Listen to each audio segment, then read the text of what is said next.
مساء الخير. مساء الخير يا دكتور. ايه ده؟ مساء الخير يا فندم.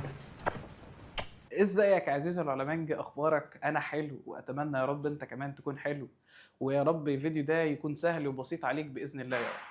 في الفيديو ده احنا هنشرح كل تفاصيل الباب الاول من اول كلمه لحد اخر كلمه. من الاخر كده بمجرد ما تتفرج على الفيديو ده مش هتكون محتاج تتفرج على اي حاجه تانية او محتاج انك تبص على اي حاجه تانية، لان باذن الله يا رب الفيديو ده هيبقى شارح كل تفاصيل الباب الاول. فكره الباب الاول كانت بتتكلم عن الحساب الكيميائي، ازاي تحسب عدد المولات، ازاي تعرف تجيب صيغه جزيئيه، ازاي تجيب صيغه اوليه، ازاي تقدر انك تعرف عدد المولات او عدد الجزيئات او عدد اي شيء او اي جسيم موجود عندك جوه المساله. كل التفاصيل دي هنبدا ان احنا نتكلم عنها واحده واحده وبالتفصيل. فجهز نفسك كده وركز معايا وطرطق ودانك وركز كده واتفرج معايا الفيديو للاخر. استرها معانا يا رب. طبعا يا سيدي في الاول عشان نبدا ان احنا نخش على جزئيه الحساب الكيميائي لازم نعرف اول جزء معانا واللي بيتكلم عن تكوين المركب. تكوين المركب فكره بسيطه وسهله جدا. فكره تكوين المركب ايه؟ تكوين مركب هو مش المفروض ده كان في اعدادي معاك؟ بس خلينا نقول ان في بعض المسائل عندنا خاصه المسائل بتاعه الكتله الموليه معتمده بشكل اساسي على المركبات. ففي ممكن بيجي لك بعض الاسئله، او لو انا حابب ارخم عليك في الامتحان زي ما سبق قلنا في المراجعه او سبق ما قلنا في الحصص، ان لو عايز ارخم عليك في جزئيه زي دي بطلب منك انك انت اللي تجيب المركب. يعني اديك سؤال واقول لك احسب لي الكتله الموليه. بص سؤال تافه جدا انك هتحسب كتله موليه لحاجه. حضرتك هتروح زي الشاطر تقول لي فين الصيغه الرمزيه للمركب؟ طبعا مش مديها لك، هو مديك المركب بصيغه لفظيه مكتوب بالعربي. ففي الحاله دي انت لا تقدر تجيب عدد ذرات عشان تحسب كتله موليه، فبالتالي مضطر حضرتك انك تروح تحول من صيغه لفظيه لصيغه رمزيه. طيب الكلام ده جميل جدا. طيب انا يا مستر هحول ازاي؟ هو ده بقى اللي احنا هنشوفه، ازاي اقدر اكون مركب. في الاول كده عشان نكون عارفين ان اي مركب في الدنيا بيتكون من جزئين، ولنفترض ان الجزء الاولاني اسمه اكس والجزء الثاني اسمه واي. فدايما بيكون الجزء اكس اللي موجود على الشمال ده بيكون جزء بالموجب، ودايما الجزء واي هو الجزء السالب. يبقى خلينا نقول ان المركب بيتكون من شقين، شق موجب وشق سالب. الشق الموجب دايما بيكون موجود على يسار الجدول، انما الشق السالب دايما بيكون على يمين الجدول. كلام جميل جدا يا مستر. طيب يبقى خلينا نكتبها كفكره ملاحظات تكون موجوده معانا ان احنا بنذاكر. ان اول ملحوظه عندي لازم اكون عارفها ان دائما الشق الموجب يكون على اليسار، بينما الشق السالب بيكون موجود على اليمين. يبقى بكل بساطة كده شق موجب على اليسار، شق سالب على اليمين. خلاص يا مستر الدنيا كمان جميل، فهمت وخلاص عرفت. يبقى انا دلوقتي لما اجي ابص للمركب هشوف مين الشق الموجب احطه على الشمال ومين الشق السالب احطه على اليمين. قال لي لا بس استنى، الموضوع مش بسيط لحد كده. قال لي بيبدا بعد كده، بعد ما خلاص حطيت كل واحد في مكانه الطبيعي، بتبدا ان انت تروح لجزئيه التكافؤ، وانك تكتب تكافؤ كل عنصر اسفله. تكافؤ كل عنصر ايه؟ اسفله. تحطه تحت كل واحد التكافؤ بتاعه. العنصر ده تقوم منزل التكافؤ بتاعه تحته، العنصر ده تنزل التكافؤ بتاعه تحت، يبقوا موجودين قدامه. طب بعد يا مستر ما كتبت التكافؤات، قال لك بتبدا تخش في ملاحظات بقى، ان لو كان التكافؤ بتاعك متشابه. يعني ايه متشابه؟ يعني الشق الموجب التكافؤ بتاعه نفسه هو الشق السالب. في الحاله اللي زي دي بنطير التكافؤ. يعني ايه بنطيرهم يا مستر؟ يعني بنشيل ده مع ده، ما بنعتمدهمش، ما بنعتمدش ان هم موجودين اصلا. يعني مستر لو عنصر تكافؤ واحد والتاني تكافؤ واحد نطيرهم، طيرهم. عنصر تكافؤ اتنين والتاني تكافؤ اتنين نطيرهم، طيرهم. عنصر تكافؤ تلاته والتاني تكافؤ تلاته نطيرهم، طير يا باشا، طالما الاتنين زي بعض ولا كأنهم موجودين. طيب لو التكافؤ بقى مختلف، يعني يا مستر انت قلت لنا لو كان التكافؤ متشابه، في الحالة دي احنا تمام. طب لو كان التكافؤ مختلف، قال لك لو كان التكافؤ مختلف اعمل مقص. يعني ايه اعمل مقص؟ يعني لو واحد مثلا فرضنا ان تكافؤه بواحد والتاني تكافؤه باتنين، اعمل مقص، اضرب تكافؤ الاولاني في التاني وتكافؤ التاني في الاولاني. مش فاهم؟ طب يا باشا ما تيجي، احنا قلنا هنطبق على كل حاجه. اسمع معايا اهو، جيت في سؤال وبقول لحضرتك اكتب لي، او عندك اهو في تكوين المركب بقول لك دلوقتي انا عايزك مثلا تكتب لي الصيغه الجزيئيه لكلوريد الصوديوم. انا عايزك بص، انا عايزك تحسب لي الكتله الموليه ده. قلت لي انا مش هعرف احسبه بالعربي، انا لازمني ان لازم يكون معايا ايه؟ لازم يكون معايا الرموز. قلت لك خلاص كون مركب. قلت لي هحط الشق الموجب على اليمين اليسار والسالب على اليمين. قلت له مفيش مشكله. ترجم لي بس الاول كده. قلت لي الصوديوم انا حافظ رمزه ان ايه وموجود معاك في مذكره المراجعه. الكلوريد اللي هو الكلور. خلاص حطيت العناصر. قال لي تمام. طب يا مستر انا مش عارف مين موجب ومين سالب. قال لي ازاي؟ ما انت لازم زي ما نبهت عليك دايما ان انت لازم على الاقل تكون حافظ اول 20 عنصر. بيعتمد عليك انك تكون حافظ اول 20 عنصر عشان هم دول اللي انت المفروض سبق درستهم قبل كده وعارف اعدادهم الذريه. طب الراجل طلع محترم وقال لي يا مستر خلي بالك الصوديوم ده ب 11. قلت له وزعه. قلت له 2 8 1. انا لسه ما دخلتش في مبدا بناء تصاعدي. ما قلتلكش وزع بيه، عايز توزع بيه وزع بيه عادي جدا. كل الطرق بتودي لنفس النتيجه. خلاص يا مستر انا عرفت ان ده صوديوم 11 مستوى الطاقه الاخير فيه 1 فهيفقده يبقى موجب 1. تحول بقى ايون موجب 1، ايون فقد 1 فبقى ده شحنته موجبه. طب والكلور؟ قال لي سي ال 17 2 8 7. انا بوزع لحد الان اهو، ما اتكلمتش في بناء تصاعدي، انا بتكلم معاك بالتكافؤ اللي انت عارفه. يا مستر 17 2 8 7 هيكتسب، يبقى هيتحول يبقى ايون سالب وهيكتسب 1. ده 1 وده 1. عملت ليه كده يا مستر؟ قال لي ما هو بعد لما تبدا انك تحط الموجب على اليسار والسالب على اليمين تتاكد. قلت له ما هو الموجب اهو على اليسار والسالب على اليمين. قال لي زي الفل. طب حط التكافؤ بتاع كل عنصر اسفله. قلت له ده تكافؤ 1 وده تكافؤ 1. قال لي هم متشابهين ولا مختلفين؟ قلت له متشابهين. قال لي طيرهم.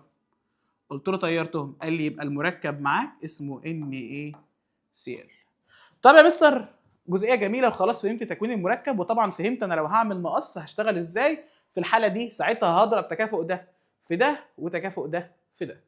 ده لو هم مالهم مختلفين. طب لو متشابهين ما بعملش اي حاجه، بطير الاثنين مع بعض وبكتب المركب زي ما هو، سواء كان 1 و1 2 و2 او 3 و3. طيب في بعض الجمل كده اللي انت لازم ساعات بتشوفها كده وما بتبقاش فاهمها قوي.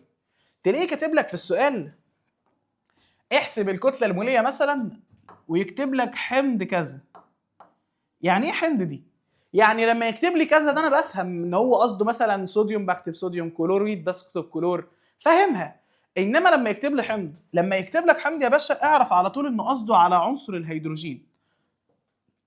قصده على عنصر الايه؟ الهيدروجين. طيب لو كتب لي اكسيد، قال لي لا لو كتب لي اكسيد في الحاله دي بحط اكسجين. طب مستر في بعض الحالات كده انا بتلخبط ما بينها قوي، ما بفهمش هو قصده مين. يعني ساعات بيقول لي مثلا زي كلمه حمض دي، يقول لي اكتب حمض الكبريتيك. طب هو الكبريتيك ده مين؟ الكبريتيك ده كبريتات ولا كبريتيت ولا كبريت بس من غير اي حاجه؟ يعني هل هو مجموعه من المجموعتين الذريتين دول ولا هو اصلا عنصر الكبريت؟ فعشان تفهم قصده ايه بنبدا ان احنا ناخد القصه واحده واحده. وان اقول لك لو انا قلت لك جيت كده اهو كتبت لك كبري تيك، زي ما حضرتك شايف كده اخرها ياء وكاف، اخرها ياء وايه؟ وكاف. في الحاله دي لما تلاقي اخرها ياء وكاف بالمنظر ده على طول تفهم وتترجم انه هنا قصده شيل الياء والكاف ده اهي وحط مكانها الف وتاء. يبقى في الحاله دي انا بتكلم عن مين؟ عن الكبريتات. يبقى انا شلت الياء والكاف وحطيت مكانهم الف وتاء وفهمت قصده ان في الحاله دي انا هعوض بالكبريتات اللي رمزها SO4. طب يا مستر في جمله تانية برضو كان ساعات الاقيه كاتب لي كده احسب لي مثلا الكتله الموليه لحمض الكبريتوز. كبريتوز. ايه الكبريتوز ده؟ قال لي يا مستر هو اخره ايه؟ قلت له اخره واو وزال. قال لي طالما اخره واو وزال شيل الالف والزال وحط مكانهم ياء وتاء. يبقى اصل الكلمه كان ايه؟ كبريتيت. كلمه كبريتيت دي اللي هي ايه؟ دي اللي هي SO3. يبقى خلاص كده يا باشا انا فهمت. كبريتات SO4، كبريتيت SO3. خلاص يا مستر، وفهمت ان لو كاتب في السؤال كبريتيك خلاص كده انا فهمت الموضوع تمام وبسيط. اشيل الياء والكاف احط الف وتاء، خلاص شكرا بقت كبريتات. اشيل الواو والزال احط مكانهم ياء وتاء، بقت كبريتيت. وطبعا خلي بالك دي قاعده عامه، دي مش مختصه بس للكبريت، لا مختصه لاي عنصر تاني، سواء مثلا نترات. النترات مثلا ما انت عندك حمض النيتريك او اللي انت بتسميه نيتريك. حمض النيتريك ده ما انت لو شلت الياء والكاف وحطيت مكانها الف وتاء بقت نترات، او بالمعنى الاصح بقى وبالنطق الصح نيترات. طيب عندك نيتروز اللي هي لو شلت الواو والزاء وحطيت مكانها ياء وتاء بقت نيتريت، NO3 و NO2. فبالحاله دي قاعده عامه، انك لو لقيت اي حاجه موجوده قدامك اخرها ياء وكاف شيل الياء والكاف حط مكانها الف وتاء، خلاص وصلت للرمز او للعنصر اللي هو قصده، وكذلك في كل الايه؟ في كل الاحوال. طب خلاص يا مستر انا عرفت خلاص اكون مركب والدنيا تمام. يلا بقى نخش على الوحده الاولى. استنى بس مش مستعجل، ما استعجلش بالراحه. احنا خلاص عرفنا اول قاعده او اول مهاره لازم تكون معايا وانا داخل الباب الاول. طيب يا مستر خلاص انا اتعلمت وعرفت ازاي اكون مركب. الشق الموجب دايما على اليسار، السالب على اليمين. لو التكافؤات بنزل تكافؤ ده تحته ده تكافؤ ده تحته، مختلفين بعمل مقص، لو متشابهين بطير الاثنين مع بعض وشكرا وخلص السؤال. وخلاص عرفت ان لو كاتب لي حمض يبقى قصده الهيدروجين، ودايما الهيدروجين موجب واحد، ولو كاتب لي اكسيد يبقى هو قصده الاكسجين ودايما بيكون بسالب 2. وطبعا بقى قلنا ان دي قاعده عامه، الهدف منها مش ان انا احفظ كلمه كبريت، لان انا اعرف ان الياء والكاف بستبدلها بالف وتاء، وان الواو والزال بستبدلها بياء وتاء. خلاص خلص تكوين المركب وخدنا اول مهاره. نخش على المهاره رقم 2 واللي هي تكوين المعادله. تكوين المركب وفهمناه. قلت لي ان احنا لما هنكون مركب ونفهم ازاي نكون المركب يبقى احنا كده عرفنا الطريقه والحل اللي هنشتغل بيه. قلت لك يعني قلت لي ما خلاص هنبقى خلاص احنا عرفنا ان احنا ازاي نكون كتله موليه ونجيب المركب وخلصت. طب المعادله هحتاجها في ايه؟ المعادله هتحتاجها في الاسئله الغير مباشره. مش السؤال الغير مباشر ساعات بيطلب منك معطى، ودي هنجيلها وهقولها لك بقى قدام شويه، ان بيطلب منك حاجه ويديك قصادها حاجه تانية، بيديك معطى ملوش علاقه باللي هو طالبه اصلا. وفي الحاله دي حضرتك بتروح تعمل علاقه من الايه؟ من المعادله. طب لو انا حبيت اترخم عليك يا مستر بقى، انت هتقعد كل شويه تقول لي حبيت اترخم عليك يا باشا، ما احنا نخش مطمنين من كل حاجه. كل حاجه هو ممكن يلعب عليها احنا لازم نكون داخلين مسستمين نفسنا فيها، بحيث ان هو اخش الامتحان مبسوط واخرج منه ان شاء الله يا رب العالمين باذن الله مبسوط. فكره تكوين المعادله فكره لذيذه وسهله جدا. ان انت بتبدا ان انت تحط شويه مواد متفاعله جنب بعضها، تتحد المواد دي وتكون لك مواد ناتجه. فكره تكوين المعادله ان حضرتك هتاخد المواد المتفاعله تحطها في طرف وتعمل اهو، وتعمل السهم الجميل ده اهو، وبعد كده تكتب المواد الناتجه. المواد المتفاعله حضرتك خلينا نقول كده ان احنا بنشتغلها ترجمه. يعني ايه بنشتغلها ترجمه يا مستر؟ يعني احنا هناخد الترجمه بتاعه العناصر. قال لك مثلا اذا علمت ان مش عارف مثلا نص مول مثلا او مول او 2 مول مثلا من الهيدروجين اتفاعل في وفره من الاكسجين لتكوين بخار الماء، احسب لي مش عارف ايه. طب انا كتبتها لك بالعربي اهو، قلتها لك لفظيا بالعربي دي قلنا لفظ. طيب انا مش عايزها لفظ، مش هعرف اشتغلها كده في الغير مباشر، لازم تكون معادله. ففي الحاله دي حضرتك هتاخد السؤال وتترجمه. يقول لك اذا تفاعل الهيدروجين او كم مول من الهيدروجين مع وفره من الاكسجين ايا كان لتكوين بخار الميه، اقوم انا جاي كده بص يا مستر، انت مش بتقول لي تفاعل الهيدروجين اتش وحط جنبه 2، وهقول لك ليه دلوقتي بنحط جنبه 2. طيب خلصت يا مستر، حط الاكسجين، قلت له اهو، وبرضه هحط جنبه 2. مستر انت عمال تحط اتنينات وانا مش فاهم انت بتحطها ليه، بس هقول لك. هيكون عندك H2O اللي هو بخار الماء. اوزن معادلتك. ايه وزن المعادله ده كمان؟ قال لي ما هو ثانيه بس، انت خدتني في دوكا يا مستر. قلت له ايه؟ هو جت منين ال H2O؟ قلت له طيب تعالى اقول لك جت منين. خد يا باشا ال H2O ده اهي كده على جنب معلش. قلت له تمام. قال لي اللي حصل يا مستر ان انت ترجمت حرفيا لفظيا، قلت ان الهيدروجين والاكسجين. طب لو فرضنا انه مش مديك الناتج ده، يعني ما قالكش الناتج، هو قال لي بخار ميه، اعرف منين؟ يعني انا مثلا عشان صدفه انها بخار ميه فقمت انا حافظ ان الميه H2O وخلاص. طب لو انا مثلا جايب لي مركب تاني كنت اعمل الحركه دي ازاي؟ احنا لحد هنا بنمشي ترجمه، بناخد العنصر من السؤال ونحطه، بناخد العنصر ونحطه من السؤال ونحطه. لما نوصل للجزء اللي قصاد السهم او اللي قدام السهم بالمنظر ده اللي هو بخار الميه، بتبدا تشتغلوا تكوين مركب. بتبدا تشتغلوا تكوين ايه؟ مركب. ان انت هتبدا انك تاخد المركب ده وتكونه وتشتغل عليه. طيب كلام جميل جدا. انا عندي اهو خلاص بدات ان انا اكون المركب. طب هكونه ازاي؟ قلت له بنفس الطريقه. ادي الهيدروجين يا سيدي العنصر الاولاني، وادي الاكسجين. مش ده تكوين المركب اللي احنا عملناه؟ قال لي حدد لي مين موجب ومين سالب. قلت له الهيدروجين احنا واخدينها في الملاحظات فوق او من العدد الذري موجب واحد، قمت معوض عنه بموجب واحد، قلت لك هيدروجين موجب واحد. قال لي طب والاكسجين؟ قلت له ما الاكسجين برضه عارفينه او بالعدد الذري بتاعه قدرت اعرف ان هو سالب 2. ده الموجب وده السالب. قال لي خلاص يبقى هم في مكانهم صح، الموجب على اليسار والسالب على اليمين. طب نعمل ايه بعد كده؟ قال لي مستر خلاص انا حفظت، نزل التكافؤ بتاع كل واحد تحت منه. قلت له ده تكافؤ واحد وده تكافؤ 2. قال لي بس اهي دي بقى المقص اللي انت بتتكلم عليها؟ ايوه هي دي يا سيدي.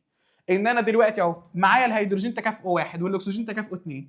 هل الاثنين زي بعض؟ لا مختلفين.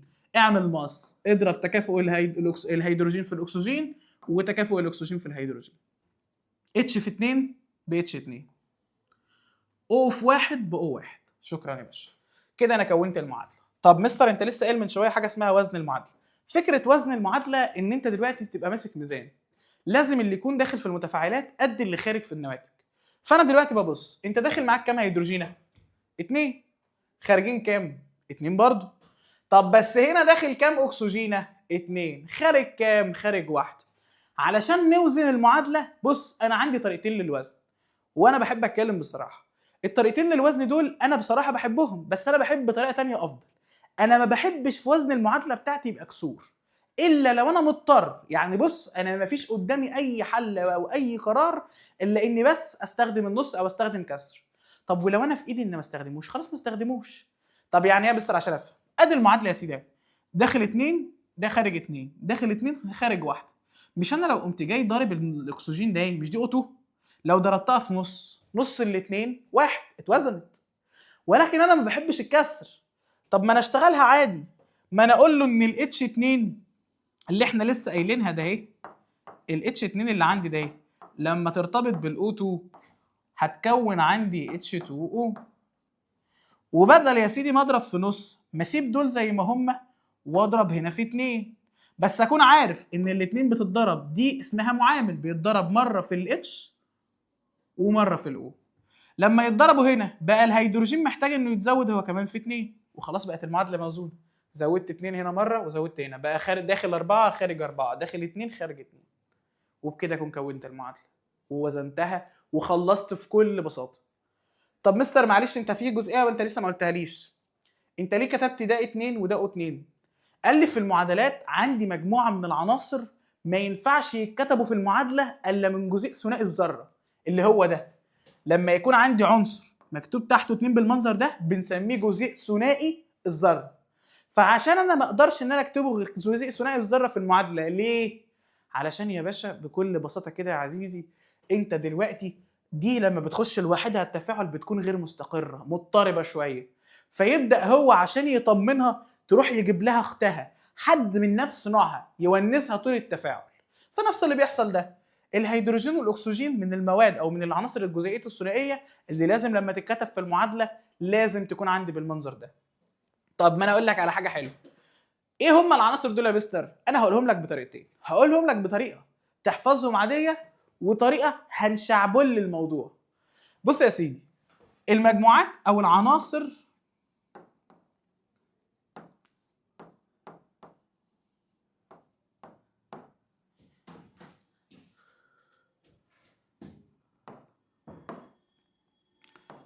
ثنائيه الذره. العناصر ثنائيه الذره دول زي مين؟ قال لي زي الهالوجينات. مين الهالوجينات؟ عيب عليك بقى تبقى في ليله الامتحان ولسه بتقول مين الهالوجينات. الهالوجينات هم عناصر المجموعه 7A، واللي هم عباره عن فلور، كلور، بروم يود. طب ومين كمان؟ قال لي اقول لك يا مستر، والغازات الثلاثه. مين هم الغازات الثلاثه دول؟ الغازات الثلاثه دول هم 3 غازات موجودين حوالينا في الغلاف الجوي، اللي هم الاكسجين والهيدروجين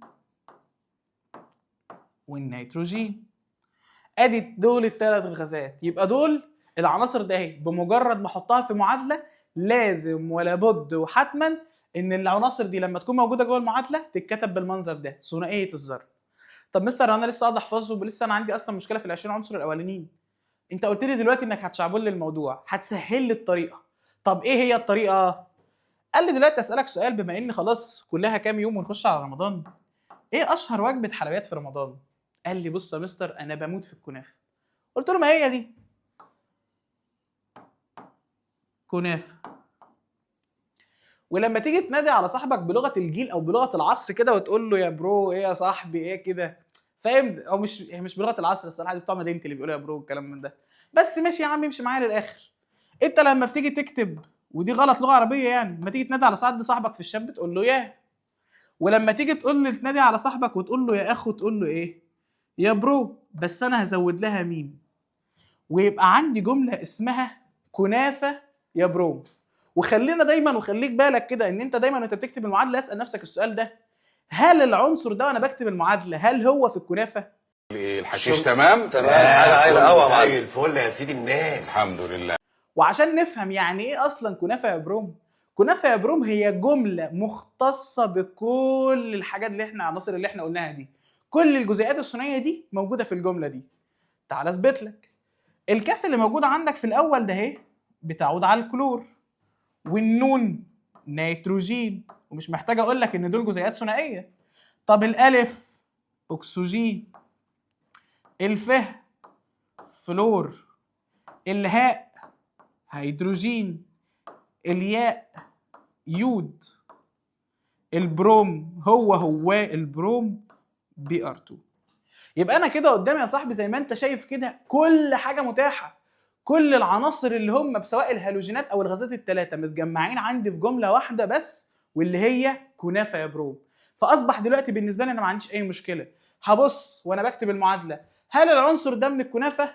لو من الكنافه ودي يا معلم وخلاص شكرا، يبقى اكتبه ثنائي. مش من الكنافه يحط العنصر زي ما هو. في اعتراض على الكلام ده؟ ان شاء الله ما فيش اي اعتراض، ونبقى الدنيا لذيذه وسهله معانا لحد كده. خلصنا يا باشا الكلام ده. تعال نخش بقى في الباب الاول.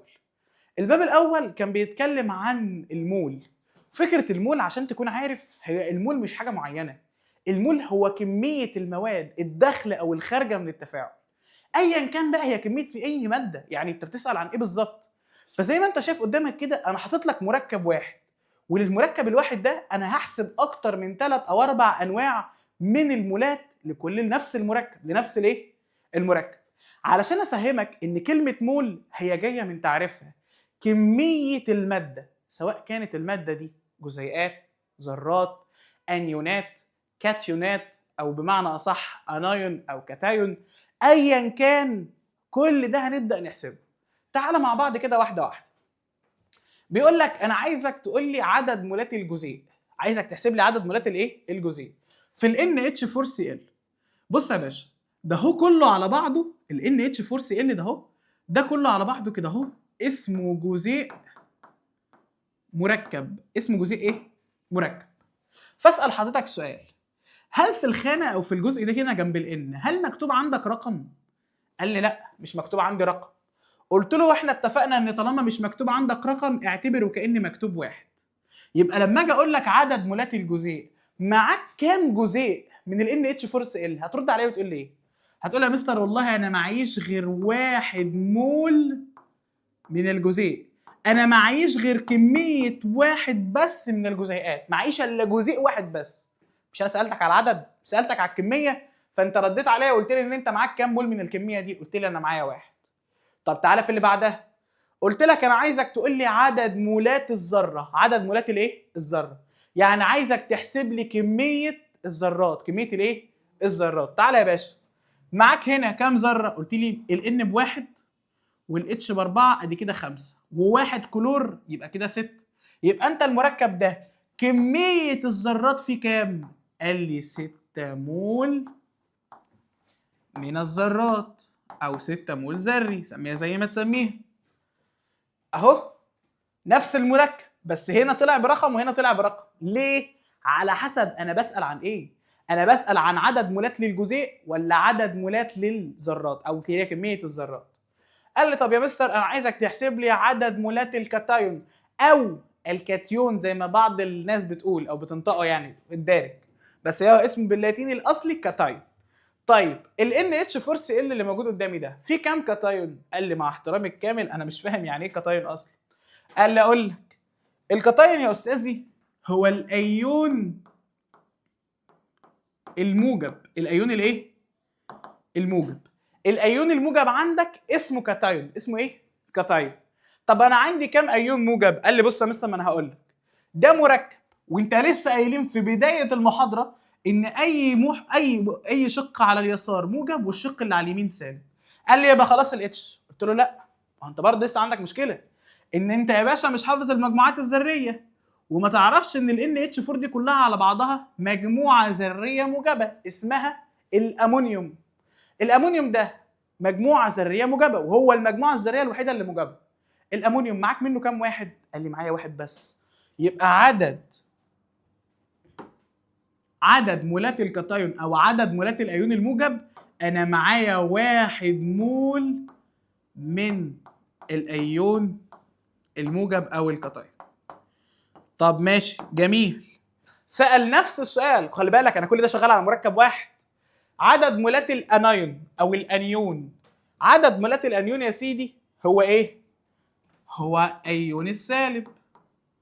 ما هو ما ينفعش اقول الموجب وما اقولش السالب. يبقى الكاتايون ده الايون الموجب، الانايون الايون السالب. جميل. قلنا يا مستر ان دائما زي ما انت شايف كده ال NH4 ده الشق الموجب وده الشق السالب. معاك كام شق سالب؟ قال لي معايا واحد بس خلاص في السريع. يبقى معايا 1 مول من الايون السالب. خلصت. طب يا مستر ايه اللي تحت دول؟ زيهم برضو نفس القصه. بسألك بقول لك عدد مولات الروابط، كمية الروابط اللي في ال NH4 قد ايه؟ قلت لي بص يا مستر عايز تجيبها كده جميل ومفيش مشكلة.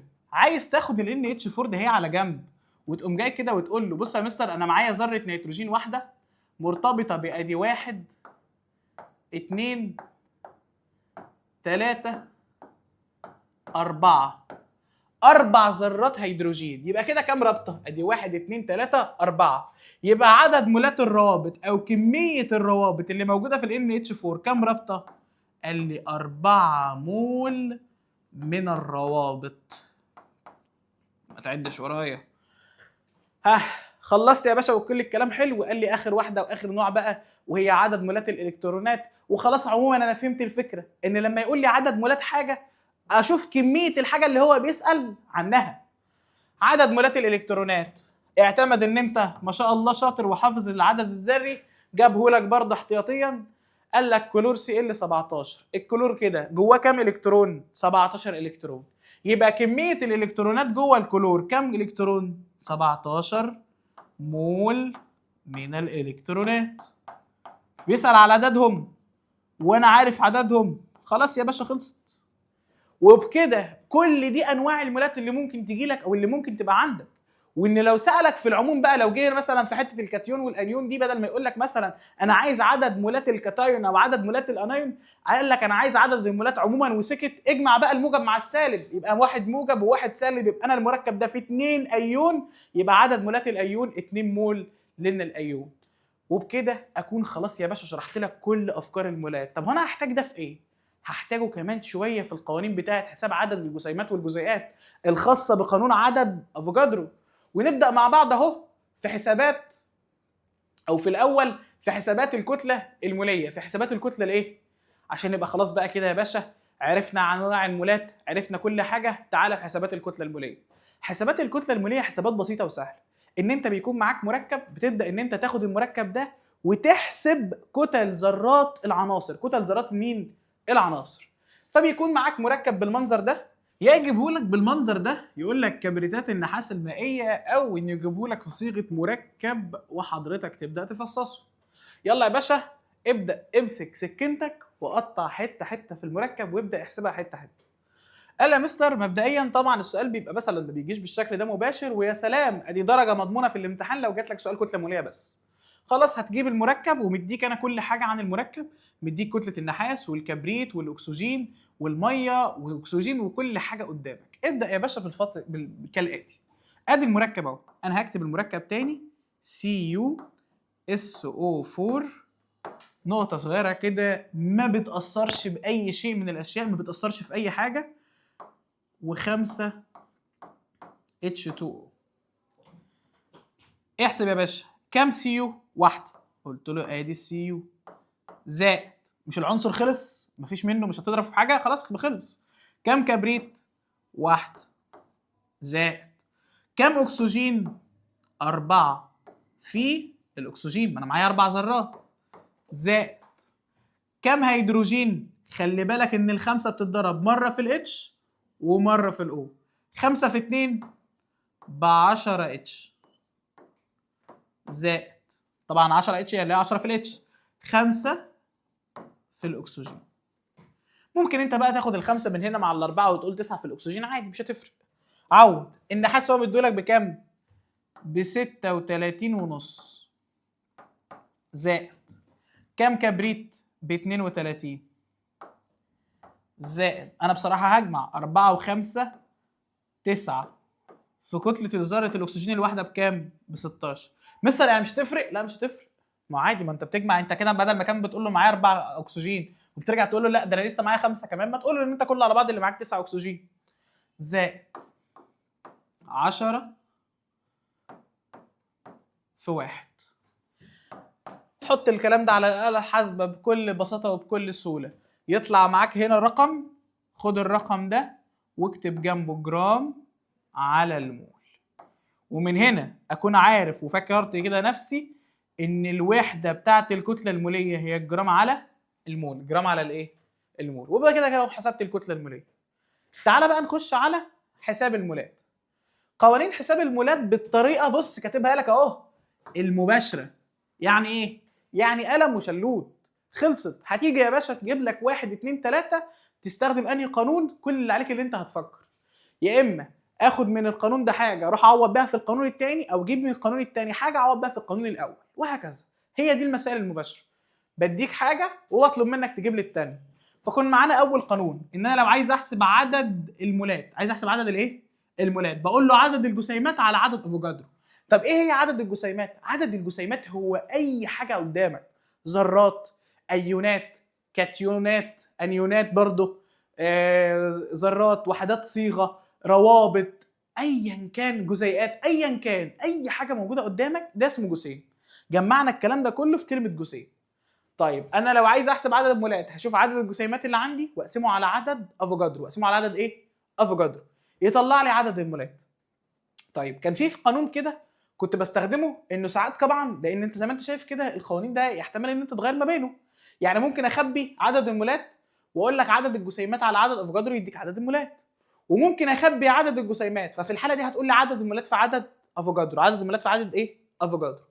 كان في جزئيه بس مهمه كده بتلخبط الناس، انه لما كان يجي يطلب مثلا عدد جزيئات ويروح يعوض بالقانون ده يتلاقيه شغال معاه تمام، يقول عدد مولات الجزيء بكام، يقول له مثلا عدد مولات الجزيء ب2، يضرب 2 في عدد افوكادرو يطلع له رقم ويكتب جنبه جزيء، خلاص شكرا ان السؤال اتحل. في بعض المسائل الثانيه لما يسال، شوف انا هقول ايه، لما يسال عن اي حاجه غير الجزيء، اي حاجه غير الجزيء. يعني ايه اي حاجه غير الجزيء؟ يعني يسالك عن ذرات، ايونات، انيونات، الكترونات، روابط، ايا كان اللي بيسال عليه ما عدا الجزيئات، هستخدم القانون اللي تحت ده. واللي بيقول لي ايه؟ بص انا حتى كاتبه لك بالعامي، ان لو انا عايز اسالك عن عدد الحاجه اللي بيسال عنها، هجيب عشان اجيب عدد الحاجه اللي بيسال عنها مهما كانت عددها ايه او هي ايه، لو هي مش لو هي مش جزيء، يعني لو هي جزيء اشتغل بالقانون ده، لو هي ذره، انيون، كاتيون، انيون، اي حاجه بقى في الدنيا استخدم القانون ده. شوف هو عدد بيسالك عن ايه، وهتجيب له عدد مولات الحاجه اللي بيسال عنها، وتضربه في عدد مولات الجزيء. شفت بقى؟ عشان كده بقول لك ما ينفعش تستخدم ده، لان انت هنا هتقول لي بص، يعني مثلا انا بقول لك عايزك تحسب لي عدد الذرات. هل الذرات دي الجزيء؟ لا، دي حاجه ودي حاجه. طالما عدد الذرات يبقى يا مستر هقول له عدد الذرات بيساوي عدد مولات الذرات، كميه الذرات في الجزيء الواحد، كميه الذرات في الجزيء الايه؟ الواحد. طب وانت بقى يا مستر عايز تعرف عدد الذرات في كام جزيء؟ في واحد ولا نص جزيء ولا 2 جزيء ولا 3 جزيء ولا ايه؟ فعشان كده بنقول عدد مولات الحاجه اللي بيسأل عنها في الجزيء الواحد، في عدد مولات الجزيء اللي هو عايز يشوف كميه الحاجه دي جواه، في عدد ايه؟ افوجادرو في الاخر اللي بيساوي 6.2 في 10 أس 23.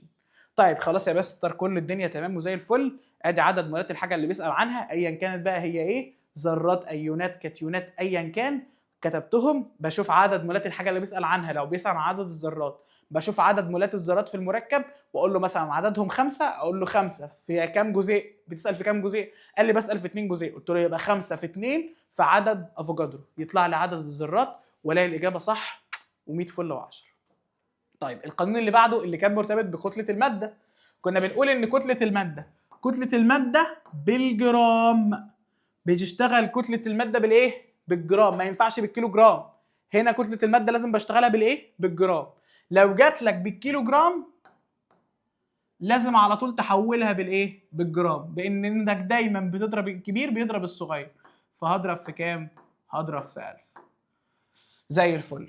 طيب والكتله الموليه؟ الكتله الموليه مش محتاج اكلمك عنها، قلنا ان وحدتها الجرام على المول. وحاجه من اتنين، يكون انا مديها لك في السؤال كمعطى، يديك مركب بالرموز وانت حضرتك تفككه وتركبه زي السؤال اللي قبل ده او زي المثال اللي قبل ده، او بكتبه لك بالعربي فانت تضطر تروح تكون مركب الاول وبعد كده تبدا انك تحسب له الكتله الموليه. طب والقانون اللي بعده؟ القانون بتاع حجم الغاز.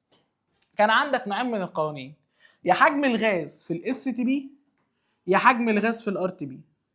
حجم الغاز في الاس تي بي، الاس تي بي دي يعني الظرف القياسي، يعني الظرف الايه؟ القياسي، اللي هو كل حاجه محسوبه، ضغط مناسب، حراره مناسبه، رطوبه مناسبه، هواء مناسب، كل حاجه مظبوطه ومتظبطه بص بالمقاس. فعشان كده بيطلع دقيق شويه ب 22.4. بينما لما تيجي تبص على حجم الغاز في الار تي بي اللي احنا بنسميها كده الظروف العاديه، ظروف ايه؟ عاديه، بيطلع لك بتعوض عنها بكام؟ بتعوض عنها بالظروف العاديه دي ب 24.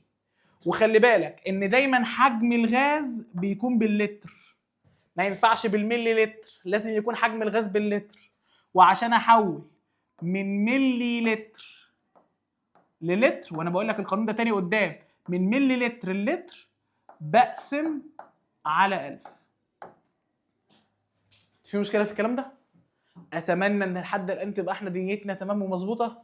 يبقى خلاص الكتله دايما بالجرام، دي الوحده الاساسيه بتاعتي. ولو مدياني بالكيلو جرام بحول لجرام، ولو مديني حجم الغاز بالملي لتر لازم على طول احول تبقى بالايه؟ باللتر. واكون مخلي بالي اس تي بي يعني ظرف قياسي وبعوض ب 22.4 مكان، او بضرب عدد المولات في 22.4 لو عايز حجم الغاز، او بقسم حجم الغاز على 22.4. طيب نفس القصه بس لو قال لي انا في الار تي بي اللي هي الظروف العاديه، في الحاله دي بيقسم حجم الغاز على 24 او بضرب عدد المولات في 24 عشان يجيب لي حجم الغاز باللتر. عشان كده بنقول عدد المولات ده بالمول، ودي 24 لتر على المول. ودي كانت كل القوانين المباشره وطريقه حسابها وكل حاجه بتخص القوانين دي. بدل ما هيجيب لك السؤال امشي كده بالراحه واحده واحده، عدد الجسيمات بايه، عدد الانيونات بايه، حسبت كل الكلام وحسبت كل القصه دي، خلاص يا باشا شكرا انت كده ايه؟ خلصت. طيب تعالى على اللي بعد كده، المسائل اللي مربيه لك رعب، المسائل الغير مباشره اللي ما بيجيبليش على طول. في المسائل الغير مباشره لازم اول حاجه يكون عندك معادله رمزيه موزون. مديها لي في السؤال راجل محترم، مش مديهاني انا خلاص المستر عرفني في اول المحاضره في اول نص ساعه ان خلاص يا مستر ازاي اكون معادله. طيب خلاص يا باشا خلصت وكله تمام. قال لي بعد كده تحدد مين المعطى ومين المطلوب. طبعا ده كل ده من السؤال، هتبص كده للسؤال بيقول لك حدد مثلا او احسب لي كذا بدلاله كذا علما بان كذا بكذا. طالما المعطى ملوش علاقه بالمطلوب يبقى ده سؤال غير مباشر ايا كان بقى انت هتشتغل بايه. طالما المعطى ملوش علاقه بالمطلوب، يعني انا بطلب منك تجيب لي حاجه او تحسب لي حاجه وانت مش معاك دلاله ليها، يبقى انت خلاص يا باشا كله تمام. يبقى انت كده بتحل غير مباشر، وتبدا تبص على المعادله لو موجوده، لو مش موجوده بتكونها، وتجيب المحدد تحدد المعطى والمطلوب وتكون علاقه ما بين الاثنين. تعوض بالمعطى والمطلوب بالرمز زي ما بيكون مكتوب عندك بالظبط في المعادله. بقوم جاي كده اهو كاتب له العلاقه ما بين معطى الى المطلوب، معطى الى الايه؟ المطلوب. بتاخد المعطى زي ما هو في المعادله تحطه، والمطلوب زي ما هو في المعادله تحطه، وتبص بقى هو المعطى لو مديهولك المعطى بالجرام ما تروحش تقول لي هحول واجيب كتله موليه واجيب عدد مولات وارجع احسب وعشان اعوض في الناحيتين مول ومول. عوض الجزء ده بالجرام وعوض الجزء الثاني بالمول عادي وهيطلع معاك الناتج صح. يبقى انا لو جيت اديتك المعطى مثلا بالجرام وبسالك ان انا عايزك تجيب لي بالمول، يعني طالب منك انك تحسب لي عدد مولات المطلوب ده جرام وده مول، ما تقوليش اروح احول ده لمول او احول ده لجرام عشان اعرف اشتغلهم الاثنين. طب ما تشتغلها كده، احسب لي ده اهو. طالما انت عوضت بالجرام اول سطر في المعادله ده بتاعك. يعني ايه بتاعي؟ يعني ده انا اللي بحسبه. لو كاتب هنا بالجرام بنكتب لو كتبت فوق بالجرام يبقى لازم تحت بالجرام، لو كتبت فوق بالمول يبقى لازم اللي تحت بالمول. طيب لما تكون كاتب بالجرام اول سطر في المعادله ده بتاعك، انت اللي بتجيبه من المعادله. قلت لي بجيبه ازاي؟ قلت لي بروح احسب كتله موليه، بروح احسب كتله ايه؟ موليه. طب وتحت بحط الرقم اللي هو مدوني في السؤال.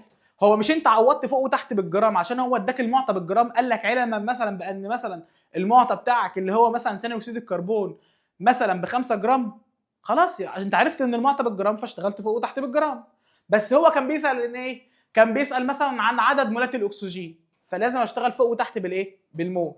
طب عشان اجيب المول قال لي هتشوف عدد مولات الجزيء، عدد مولات الايه؟ الجزيء، الرقم اللي بيكون مكتوب جنب الجزيء وتحطه يبقى هو ده عدد المولات، ويبقى بالنسبه لك ده مجهول.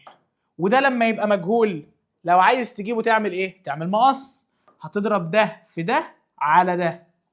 يعني يا مستر لو عملت كده ضربت جرام في مول وقسمت على جرام، ده هيطلع لي عدد المولات مظبوط؟ اه والله، وحياة عم زحلف هيطلع لك مظبوط.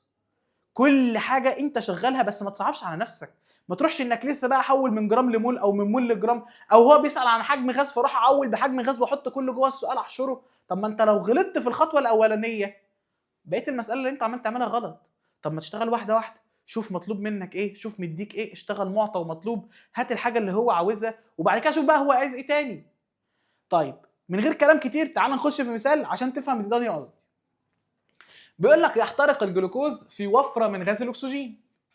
طبقا للمعادله، راجل محترم مدينا المعادله، قال لك الجلوكوز في 6 اتش 12 او 6 زائد 6 ذرات او 6 جزيئات من الاكسجين، طلع لي 6 جزيئات ثاني اكسيد كربون و6 جزيئات ميه. ما حجم غاز الاكسجين؟ ثانيه واحده، ده بدا يسال. هو عايز حجم مين؟ الاكسجين. كلام جميل. في الظروف الار تي بي، الار تي بي قلنا اللي هي الظروف الايه؟ العاديه اللازمه لانتاج، بص كده، 150 جرام من ثاني اكسيد الكربون. طب بذمتك اللي هو طالبه اللي هو حجم الاكسجين له علاقه بالمعطى اللي هو مدوني ال 150 جرام؟ قال لي لا. قلت له خلاص نبدا نسال نفسنا سؤال، احنا عشان نجيب حجم الغاز، عشان نجيب حجم الغاز محتاجين ايه؟ قال لي انا محتاج الظرف. قلت له موجود في الار تي بي. قال لي ومحتاج كمان عدد المولات. قلت له لا مش موجود، ما عنديش عدد مولات. قلت لي ازاي؟ قلت لك اهو ارجع للقانون. لو رجعت للقانون فوق اهو، ان احنا عشان نجيب حجم الغاز في الار تي بي مثلا نعوض مباشر اهو، لازم يكون معاك عدد المولات عشان تقدر تجيب حجم الغاز. ما انا معايا ال 24 ده رقم ثابت انا بحفظه، وال 22.4 كذلك، فعشان اجيب حجم الغاز لازم يكون معايا عدد المولات فاضربه في ال 24. قلت له طب خلاص يلا بينا نعمل علاقه ما بين المعطى ومين؟ والمطلوب. قمت جاي على جنب كده اهو وكاتب له معطى الى مطلوب. قال لي زي الفل يا مستر، ادي المعطى وادي المطلوب. خلصت؟ قال لي خلص. اه والله خلاص خلصت، طالما انت عرفت مين معطاك ومين مطلوبك خلصت المساله خلاص. ادي مين المعطى؟ قال لي المعطى اللي هو بتاعته ال 150 جرام. مين اللي بتاعته ال 150 جرام؟ ثاني اكسيد الكربون. قلت له ثاني اكسيد الكربون اهو. قال لي خده في المعادله زي ما هو. قمت رايح كاتب CO2. قال لي بقول لك زي ما هو يعني خده كمان بالسته اللي جنبه اهي. مين المطلوب؟ الاكسجين اهو. قمت كاتب له O2. قال لي بقول لك خده زي ما مكتوب في المعادله، يبقى لسه له 6. ثانيه واحده، انت عايز تجيب ايه للاكسجين عشان تجيب له حجم الغاز؟ عايز اجيب المول، فقلت له هشتغل فوق وتحت بالمول.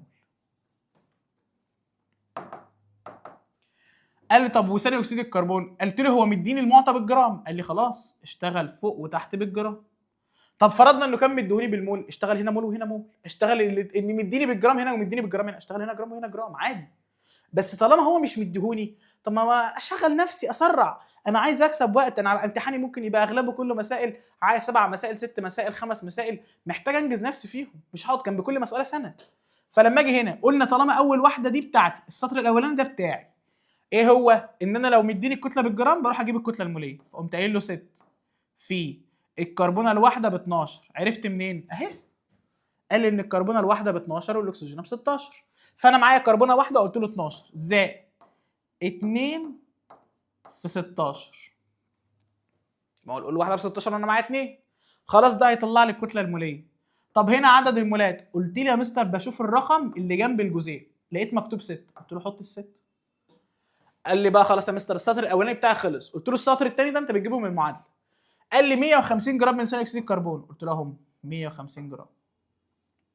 قال لي دلوقتي انا عايزك تحسب لي بقى عدد المولات. قلت له ما ده المجهول، ده اللي انا عايز اجيبه، بس خلاص بقيت اعرف اجيبه.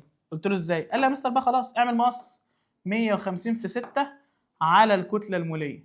لما تضرب 150 في 6 الكلام ده كله، لو فرضنا مثلا ان هي ام اللي هو المجهول يعني اللي هو عدد المولات، فهتقوم قايل له الرقم ده على الرقم ده. تعالوا نحط الرقم على طول، يطلع الكلام ده كله ب3.4 مول. خلاص حسبنا عدد المولات، دنيتي تمام. انا كده خلصت؟ لا ما خلصتش، هو مش عايز عدد مولات الاكسجين، هو عايز حجم غاز الاكسجين. قمت جاي كده اهو ومكمل بقيه جزء المساله. قلت له يبقى حجم الغاز بيساوي عدد المولات اللي هو ب3.4 في 24 اللي هو الظرف القياسي، يطلع الكلام ده كله ب81.6، ومنساش اقول له لتر، لان احنا بنقول حجم الغاز بنجيبه دايما بالايه؟ باللتر. طب تمام، نخش على اللي بعد كده. خلاص عرفنا المسائل الغير مباشره بتيجي بنفس الطريقه بنفس الاسطمبه، عباره عن ان بيجيب لي معادله او انا اللي بكون المعادله اهو. يعني مثلا لما كانش جايب لي معادله قال لي احترق الجلوكوز، بس بدل ما هيكتب لي الجلوكوز حاجه من اتنين، يا هيكتب لي المركب يا اما هيكتب لي مركب انا عارفه، مركب بسيط وسهل عادي بيتحرق في وفره من غاز الاكسجين، يبقى المركب اللي هو الجلوكوز ده زائد اكسجين اهو طبقا للمعادله دي. او المهم بقى بدل ما يقول لي طبقا للمعادله هيقول لي فيتكون ثاني اكسيد كربون وبخار ميه. احط ثاني اكسيد الكربون وبخار الميه وابدا اوزن المعادله، يطلع لي خلاص المعادله كامله وجاهزه ودنيتها تمام وكل حاجه فيها لذيذه. ابدا اشتغل يا باشا، خلاص شوف بقى بقيه السؤال عايز منك ايه. تعمل علاقه ما بين المعطى والمطلوب، تشوف المعطى بتاعك ايه وتحطه، لو بالجرام تشتغل بالجرام، لو بالمول تشتغل بالمول، لو المطلوب نفس القصه كذلك بالمول تحط مول، لو بالجرام تحط جرام. وبيبقى كده خلاص وصلنا لحجم الغاز 3.4 في 24 يطلع ب 81.6 لتر، وده حجم الغاز واللي هو كان السؤال اللي هو طالبه. في الجزئيه اللي بعد كده هو سؤال العامل المحدد للتفاعل. انا بعتبر العامل المحدد للتفاعل هو نفس قصه بالظبط المسائل الغير مباشره، الاثنين نفس الريتم، الاثنين نفس الاداء. هتشتغل غير مباشر بس بالمره دي مش هتشتغل مره واحده، هتشتغل مرتين. فبقوم جاي لما اول ما بلاقيه بيقول لي ما هو العامل المحدد للتفاعل، على طول بقوم جاي قاسم الصفحه بتاعتي كده اهو نصين، لان انا هشتغل كم مره غير مباشر؟ مرتين. طب يا مستر انا دلوقتي هشتغل يعني هعرف منين العامل المحدد للتفاعل؟ قلنا ان العامل المحدد للتفاعل هو اقل كميه اللي كميته بتخلص الاول. فانا هحسب عدد المولات هنا وعدد المولات هنا، وهشوف مين اقل في عدد المولات ويبقى هو ده العامل المحدد للتفاعل بس. يلا يا باشا تعالى بالراحه كده مع بعض نشوف. قال يا مستر ما هو العامل المحدد للتفاعل عند خلط نص مول من الميثان مع 18 جرام من بخار الميه لتكوين غاز الهيدروجين. ماشي جميل زي الفل. هاخد مين؟ هاخد اول مره الميثان مع الهيدروجين، وهاخد بعد كده بخار الميه مع مين؟ مع الهيدروجين. ده سهم التفاعل اهو. يلا يا باشا هحط هنا مثلا اهو ادي السي اتش 4 اهو، او انا اكتبها لك واحده واحده عشان اوريك ان هي زيها بالظبط. زي ما عملنا هناك هعمل هنا، والله ما هاخر خطوه ولا هعمل خطوه. معطى مطلوب. مين اول معطى؟ الميثان مثلا، انا هشتغل بالميثان. يلا يا مستر اشتغل الميثان. قال لي ميثان CH4. مين المطلوب؟ الهيدروجين. بنكتبه زي ما هو، زي ما هو في المعادله بيتكتب اهو اهو اهو اهو. طيب هو مديك المعطى بالايه؟ بالمول. قال لي هشتغل هنا بالمول وهنا بالمول. طب والهيدروجين؟ لا احنا قلنا الهيدروجين في العامل المحدد للتفاعل بشتغل الطرف الثاني دايما بالمول، يمين شمال ده دايما مول. في العامل المحدد للتفاعل ده دايما مول. طيب يا باشا كام CH4 دي بتاعتك انت، دي اللي في المعادله. قلت لي هنا اهو، هل هنا في حاجه؟ قلنا لا. قلنا طالما ما فيش هنا حاجه بنعوض وكانها واحد. قلت له يبقى في هنا 1 مول. طب وكام هنا؟ قلت له في هنا 3، يبقى ده 3 مول. طيب هو بيسأل في كام مول بقى؟ قال لي في نص مول. يبقى عشان نجيب ده نعمل ايه؟ اضرب النص مول في 3 على 1. يطلع مثلا ولنفترض ان اسمها ام ده هي يا باشا نص في 3 بواحد ونص على 1، يطلع بواحد ونص مول. شكرا، خلصت الطرف الاولاني. خش على الطرف الثاني. اعمل نفس القصة، علاقة ما بين معطى إلى مطلوب. مين المعطى؟ خلاص الميثان خلص. مين؟ بخار المية. ادي يا باشا بخار المية اهو، خده من المعادلة زي ما هو H2O. مين المطلوب؟ الهيدروجين، خده من المعادلة زي ما هو. مديك المعطى بالايه؟ بالجرام. هشتغل فوق وتحت بالجرام. طب وهنا مستر ما تفكرش، احنا قلنا طالما دايما العامل المحدد بالمول، وما ينفعش تشتغل هنا مول وهنا جرام، لازم الاثنين يبقوا زي بعض عشان انت بتقارن كميتين ببعض. دي بقى لو دي طلعت بالمول لازم دي كمان تطلعها بالمول. طيب هنا قال لي احسب يا مستر 2 في 1 زائد 16. قلت له يطلع الكلام ده كله ب 18. طيب وهو مديها لك، خلينا نخلص الطرف ده، وهو مديك في السؤال كام جرام؟ برضه 18. طب عدد المولات هنا كام؟ قلت له 3. طب يبقى عدد المولات بكام؟ قلت له بص يا مستر ممكن من غير ما احسبها اقول لك 3، لان لو ده 18 طلع 3 يبقى 18 برضه هيطلع 3. انما لما تقول لي مثلا اختلاف، بس خلينا نجرب. ادي اهو يا مستر، لو نفترض انها 18 في 3 على 18 يطلع ب 3 مول. مين الاصغر؟ قال لي الاصغر يا مستر هو الواحد ونص، لان ال3 مول اكبر من الواحد ونص. يبقى مين العامل المحدد للتفاعل؟ مين العامل اللي بمجرد ما يخلص التفاعل هيقف؟ هو الميثان. يبقى اقوم جاي كده اهو اقول له الميثان اللي هو CH4 هو العامل المحدد للتفاعل. طب والبخار الميه؟ بخار الميه ده هو الماده الزياده اللي عندي اللي ما بستخدمهاش. طيب خلاص وخلصت السؤال، خلص كل حاجه عندي، كل الدنيا تمام، كله انتهى، كل القصه انتهت كده في العوامل الغير مباشره. بنخش بقى مع جزئيه سهله ولذيذه كده، واللي هي انواع الصيغ الكيميائيه. انواع الصيغ الكيميائيه هي بسيطه جدا وسهله. انا عندي نوعين من الصيغ بدرسهم السنه دي، يا اما صيغه جزيئيه يا اما صيغه اوليه. يا صيغه جزيئيه يا صيغه ايه؟ اوليه. الصيغه الجزيئيه زي ما انت شايف كده بتبقى صيغه معقده كبيره، ما هياش صغيره. كبيره ما هياش ايه؟ صغيره. فمبدا الاول كده انا عندي اهو بيقول لي C6 H12 O6. قلنا ان احنا طالما لاقيين الصيغه دي قابله للتبسيط، قابله للايه؟ للتبسيط. طالما الصيغه دي قابله عندي انها تتبسط، في الحاله دي يا باشا خلاص كده شكرا، الصيغه الجزيئيه يبقى دي صيغه جزيئيه. انما لما تعالى نبص كده على الصيغه الاوليه، هل دي قابله للتبسيط؟ هل في ابسط من كده؟ لا، غير قابله للتبسيط. يبقى دلوقتي الصيغه الجزيئيه بتكون قابله للتبسيط، الصيغه الغير جزيئيه او الاوليه بتكون ايه؟ غير قابله للتبسيط. يبقى الجزيئيه قابله، الغير جزيئيه الاوليه غير قابله. طيب عشان نبسط انا عندي اكتر من طريقه. اول طريقه بمعنى اصح ان انا بشوف اصغر رقم في المركب. مين اصغر رقم في المركب؟ هو ال6. فبقسم المركب كله على ال6. 6 على 6 فيها الواحد، 12 على 6 فيها الاثنين، 6 على 6 فيها الواحد. تبقى الصيغه الاوليه بتاعتك CH2O. ثانيه واحده، يعني الصيغه الاوليه هي الصيغه الجزيئيه لما تتبسط بالظبط.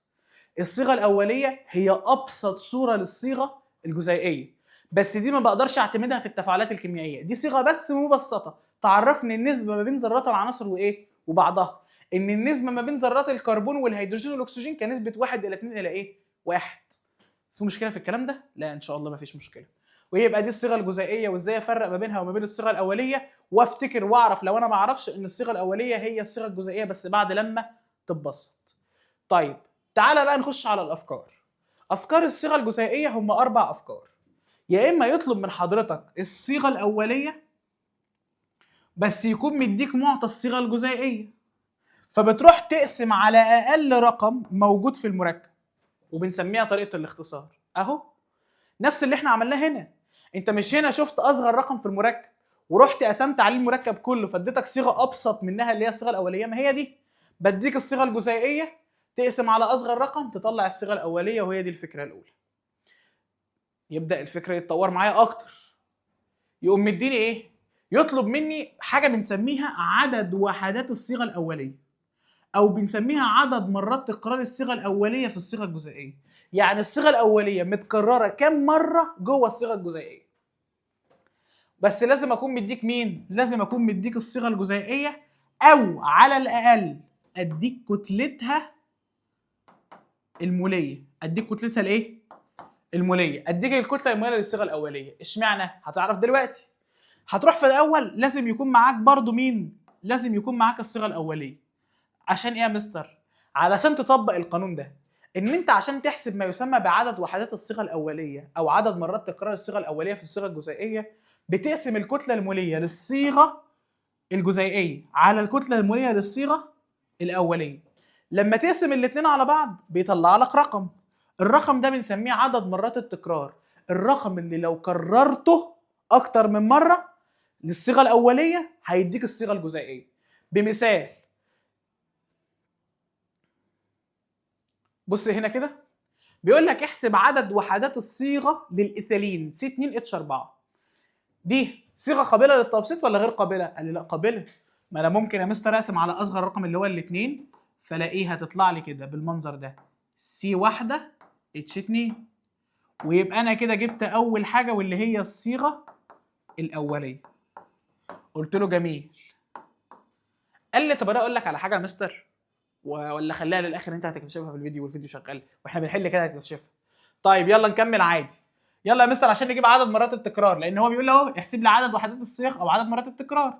قلنا عشان نحسب عدد مرات التكرار بنقول كده الكتله الموليه للصيغه الجزيئيه. الصيغه الجزيئيه معايا 2 كربون زائد 4 هيدروجين على كام؟ على C1 زائد 2H. عوض بالارقام.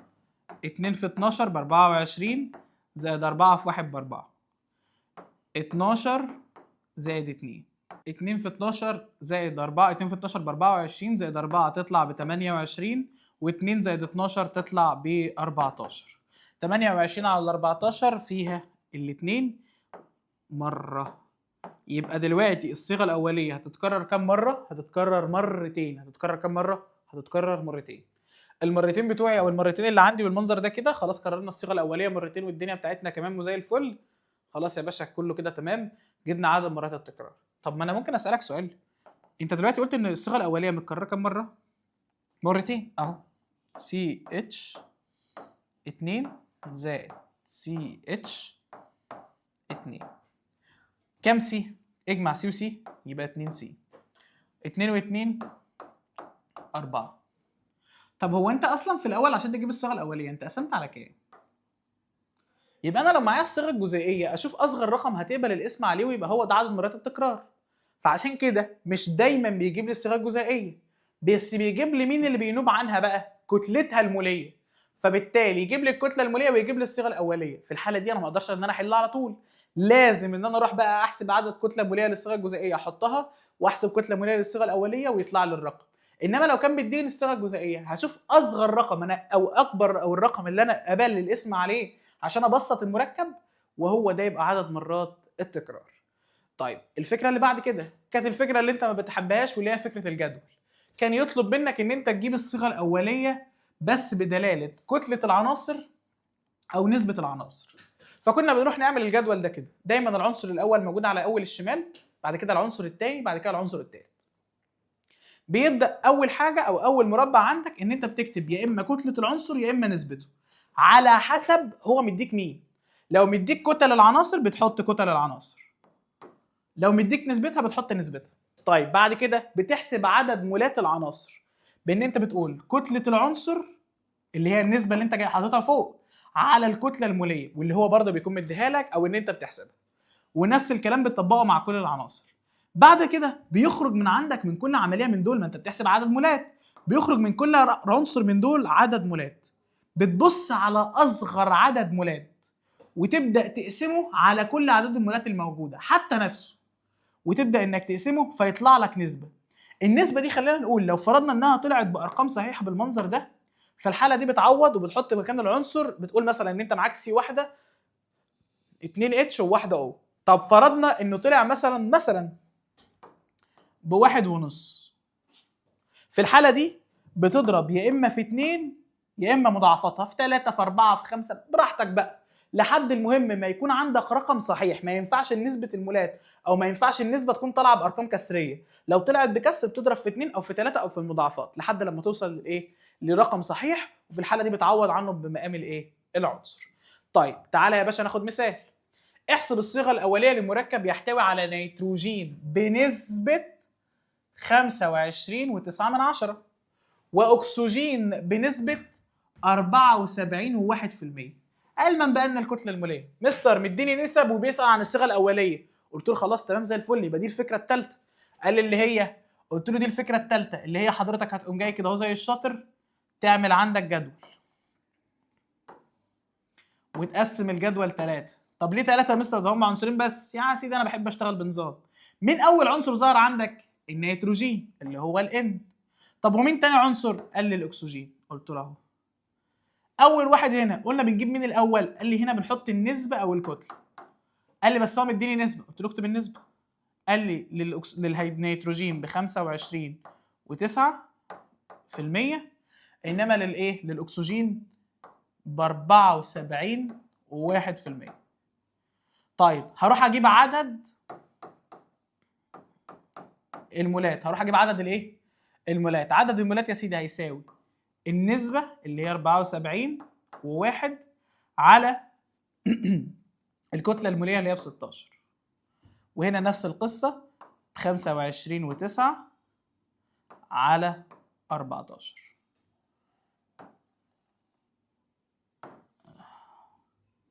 عدد المولات اللي هيطلع من هنا نروح نجيبه. تعالى يا مستر معلش نفتح كده الآلة الحاسبة. احسب يا باشا 74.1 على كام؟ 16، تطلع ب4.6 اهو 4.6. طيب الناحية التانية دي خليها 14 واللي فوق هنخليها 25.9، تطلع ب1.8 بالتقريب. مين أصغر عدد مولات؟ ال1.8 ولا ال4.6؟ طبعا ال1.8. هنقسم هنا على الواحد يطلع معاك ب1 اللي هي ايه؟ اللي هي النسبة. اقسم هنا على هيقسم هنا على ال1.8. نيجي بقى للجزئية الأخيرة عندنا واللي هي الفكرة الرابعة، واللي هي إنه يطلب منك الصيغة الجزيئية بقى. في كل مرة كان بيطلب الصيغة الأولية أو عدد مرات تكرار أو أيا كان، إنما المرة دي يطلب مني الصيغة الجزيئية. ولما يطلب مني الصيغة الجزيئية عشان أجيبها له لازم يكون معايا الصيغة الأولية وعدد وحداتها أو عدد مرات تكرارها. بحيث ان لما اضرب عدد مرات التكرار في الصيغه الاوليه يطلع لي الصيغه الجزيئيه. طب عشان نجيب الصيغه الاوليه هعمل ايه؟ هطبق الفكره بتاعت الجدول. يجيب لي جدول وابدا ان انا اروح احسب وبشتغل على الجدول، وبعد ما اخلص واطلع الصيغه الاوليه يبقى انا كده خلاص معايا اول جزء. بعد كده عشان اجيب عدد مرات التكرار هو لازم يكون مديني كتله موليه للصيغه الجزيئيه.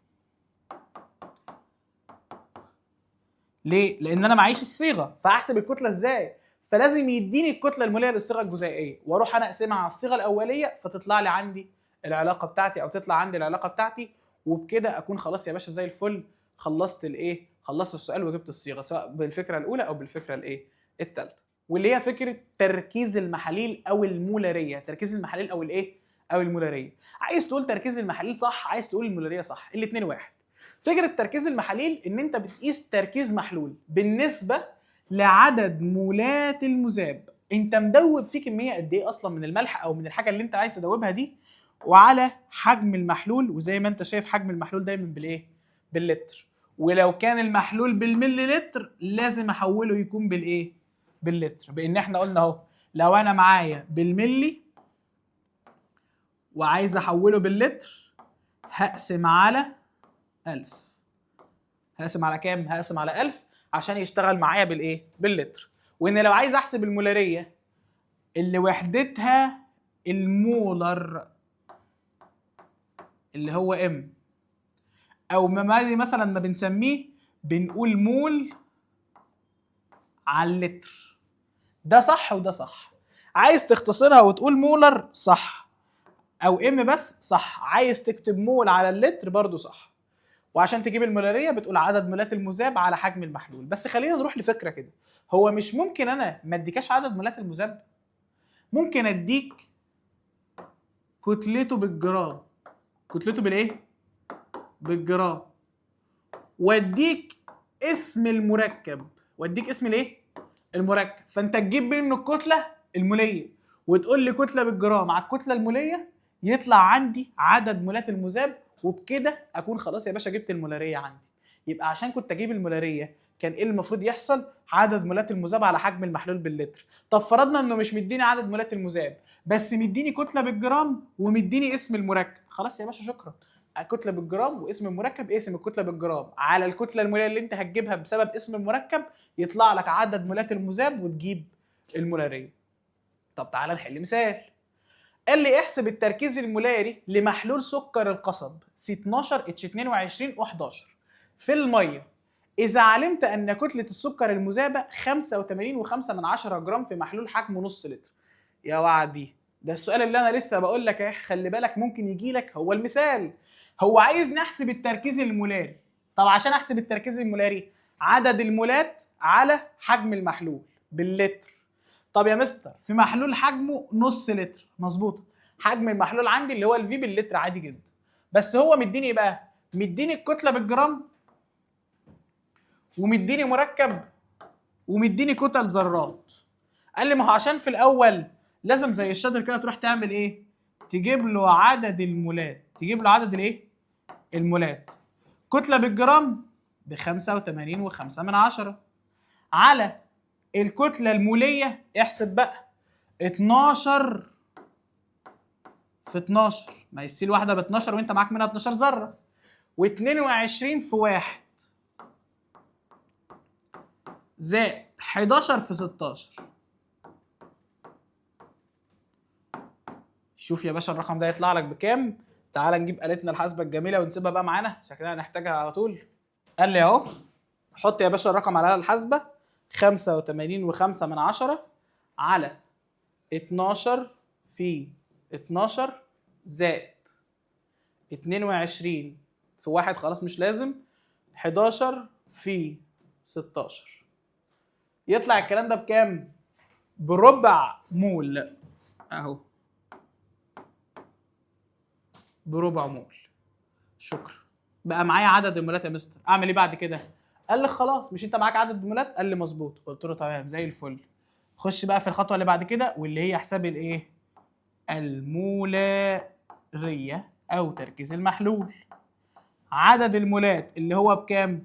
بربع، على حجم المحلول باللتر اللي هو بكام؟ بنص. ربع على نص تطلع بكام يا استاذ الفاضل؟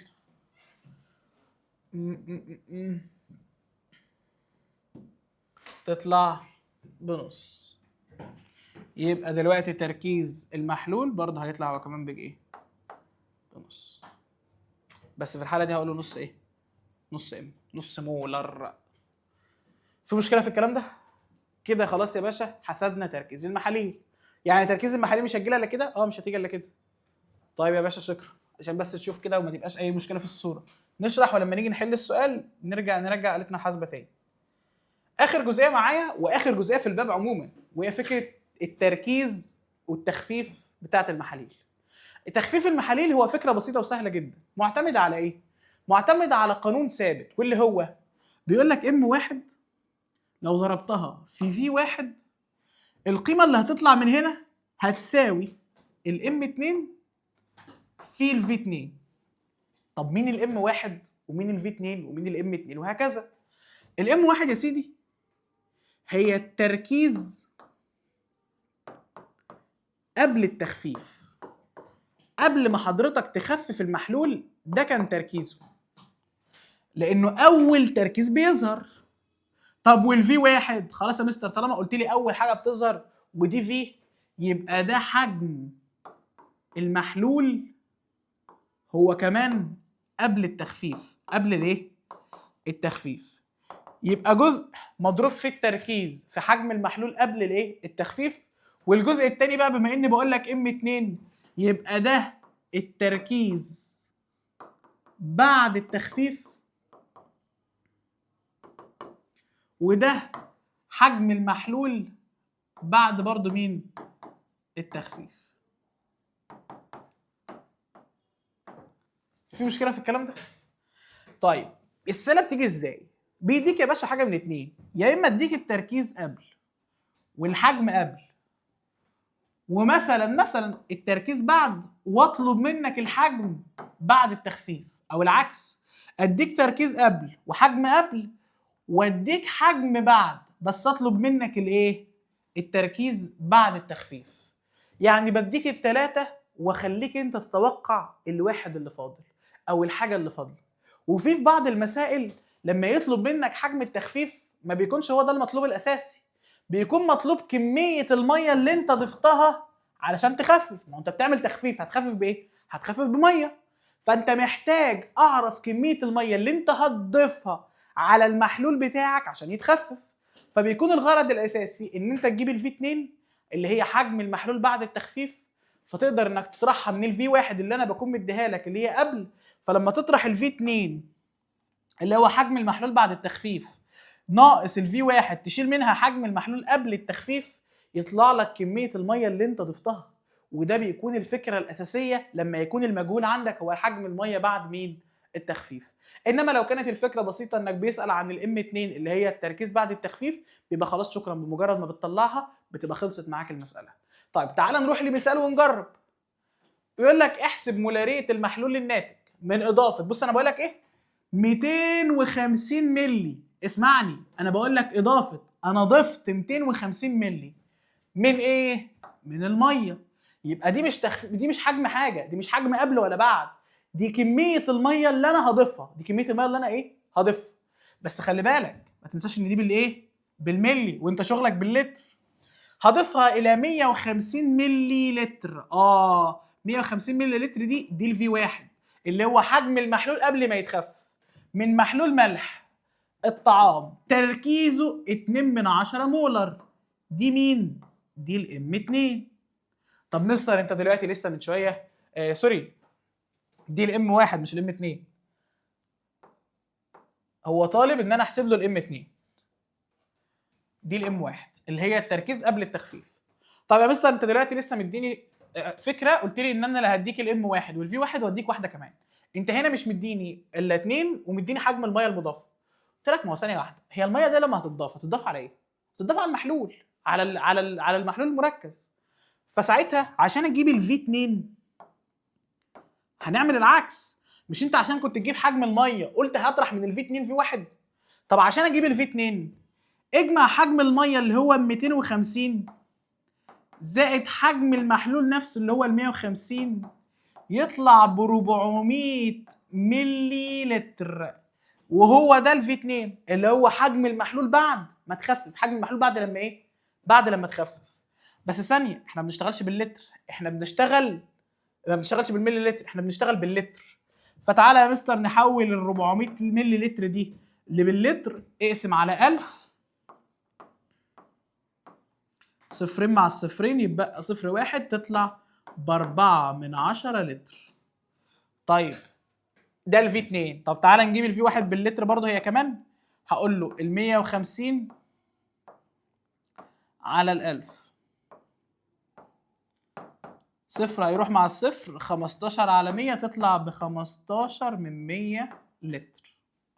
خلاص يا باشا، جبنا حجم المحلول هنا باللتر وحجم المحلول هنا باللتر، ومعاك الام 1. تعرف تجيب الام 2 اللي هي التركيز بعد التخفيف؟ قلت لي بسيطه، هاخد القبل مضروبين في بعض، 150 بس ثانيه مش هنعوض على 150، هعوض عنها بايه؟ ب 15 من 100 في التركيز اللي هو ب2 على ال4 يطلع الكلام ده كله بكام يا سيدي؟ ها آلتك الحاسبة كده معايا.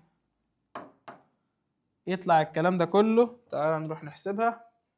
ادي اهو 15 في 2 على 4، يطلع الكلام ده كله يا سيدي ب75/1000.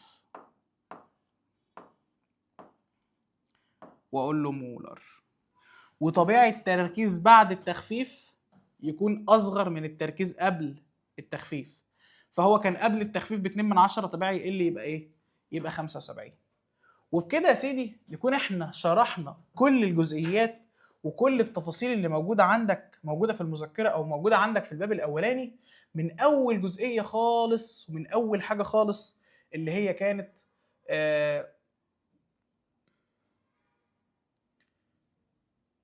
كانت عندك موجوده، او الجزئيه الاولانيه اللي كانت عندك، واللي هي كانت فكره عدد المولات من البدايه خالص لحد لما وصلنا اخيرا للفكره الاخيره عندنا، واللي هي كانت حساب الكتله الموليه وعدد افوجادرو وتركيز وتخفيف المحاليل. كل تفاصيل الوحده بقت معاك، شرحنا كل جزء، كل حته جزء جزء وبالتفصيل. اتمنى يا رب اشوفكم على خير دايما، واتمنى ان انتم تبقوا كويسين في الامتحان. ولو ما شفتش الفيديو الباب الاول ولا الباب الثاني هتلاقوهم في الديسكريبشن او في اول الوصف او في اول كومنت للفيديو، او هيظهر لك دلوقتي في نهايه الفيديو انك اختيارات انك تختار ما بين الاثنين وتخش وتتفرج كده عليهم. واشوفكم على خير، اشوفكم دايما بخير. السلام عليكم، بحبكم. السلام عليكم.